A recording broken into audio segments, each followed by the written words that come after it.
ओम नमो भगवते वासुदेवाय नमः।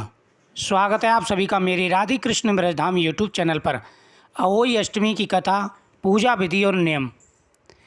नारद पुराण के अनुसार सभी मासों में श्रेष्ठ कार्तिक माह के कृष्ण पक्ष की अष्टमी को अहोई अष्टमी का व्रत रखा जाता है। इसे लोक भाषा में अहोई आटे या अहो अष्टमी भी कहा जाता है।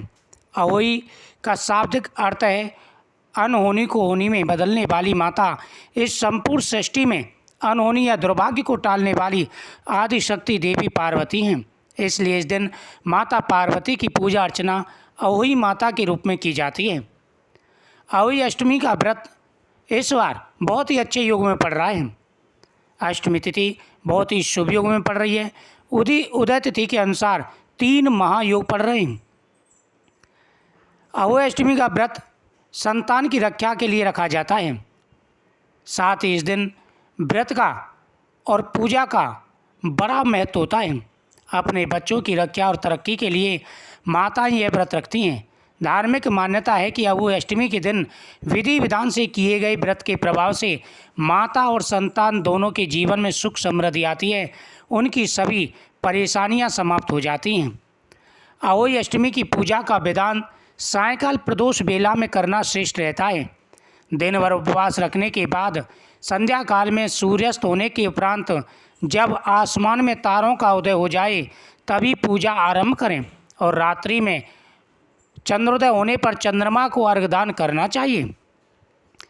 इस दिन कहीं चंद्रमा को तो कहीं तारों को देख करके ये व्रत खोलते हैं। अपने अपने रीति रिवाज के हिसाब से आप व्रत रखें। इस दिन व्रत रखने वालों को सुबह जल्दी उठकर स्नान करना होता है। इसके बाद घर की एक दीवार को अच्छे से साफ करें और इस पर अहोई माता की तस्वीर बनाएं। इस तस्वीर को बनाने के लिए गेरू या कुमकुम का उपयोग करें, नहीं तो बनी हुई अहोई माता बाजार से ले आएँ।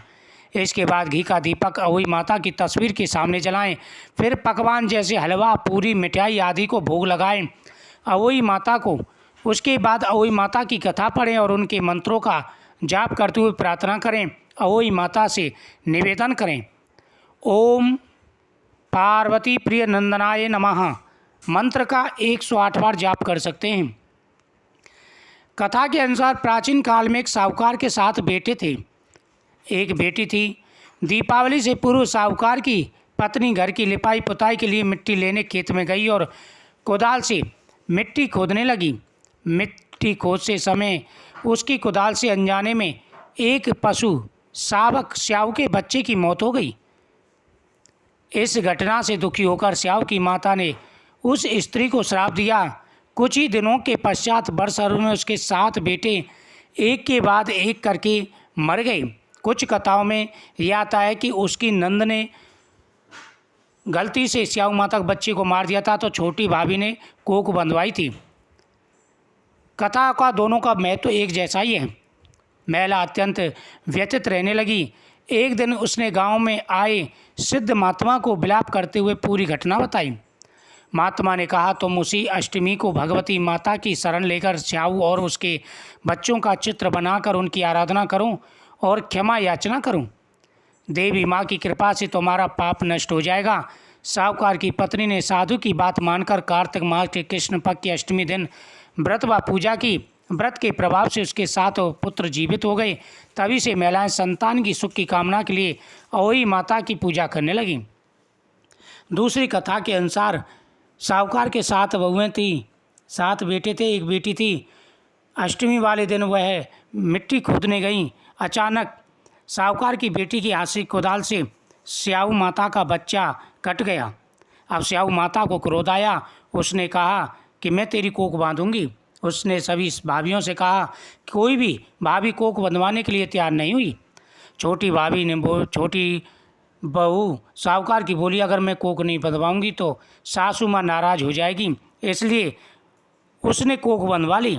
अब उसके जो भी बच्चा होता वह मर जाता। इस प्रकार उसके 7 बेटे थे। 7 बेटे उनकी मृत्यु को प्राप्त हो गए। बड़ी दुखी रहने लगी। एक बार उनके शहर में, उनके गांव में एक सिद्ध पुरुष आए और उन्होंने कहा, देखो तुम्हारे ऊपर स्याऊ माता का प्रकोप है, तुम्हें उनसे अपनी गोद खुलवानी पड़ेगी।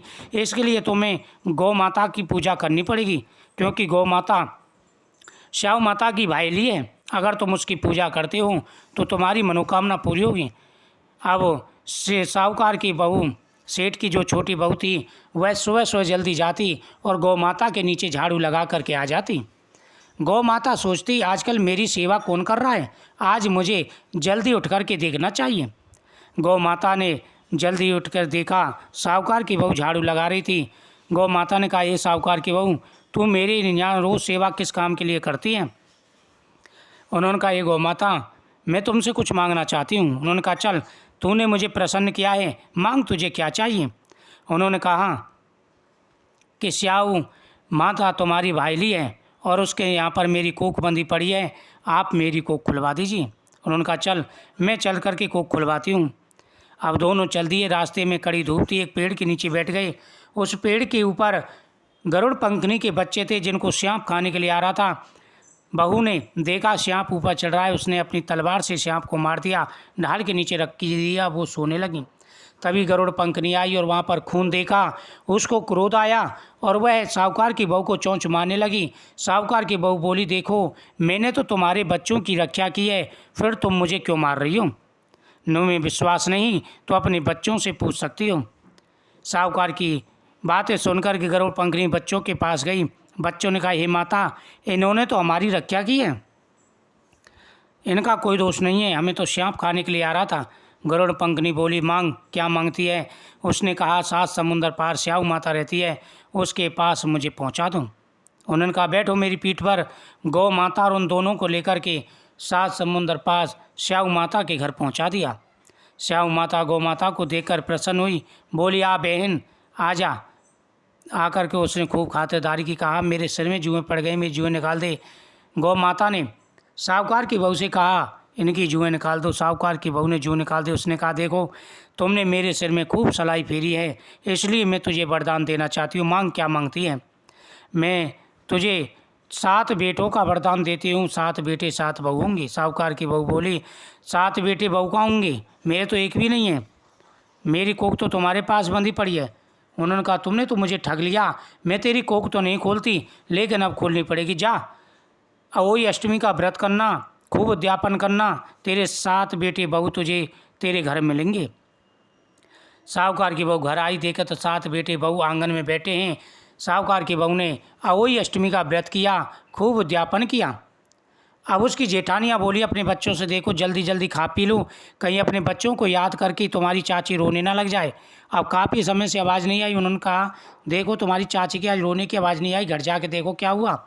अब वो बच्चे गए, देखा तो वहाँ तो कढ़ाई चल रही है, पकवान बन रहे हैं।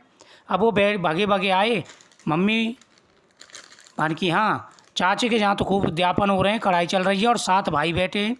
7 भाइयों को देखने के लिए देवरानी जो जेठानी थी वो भागी गई और देख कर के अचंभित होने लगी। पूछा कि ये तुम्हें कैसे हुआ? उन्होंने कहा, श्याऊ माता ने मेरी गोद बांधी थी, लेकिन अब उन्होंने मेरी गोद खोल दी है और अहोई अष्टमी का व्रत की सलाह दी। तो उसी दिन से सभी माताएं अहोई अष्टमी का व्रत संतान के लिए रखती हैं। हे अहोई माता, हे श्याऊ माता, जैसे साहूकार की बहू की मौज करी वैसी सभी की करना। कथा पढ़ने सुनने वाले सभी की मनोकामना पूरी हो जाती है। वीडियो को ज़्यादा से ज़्यादा शेयर करें, चैनल को सब्सक्राइब करें, कमेंट में जय अहोई माता की जरूर लिखें। जय अहोई माता की।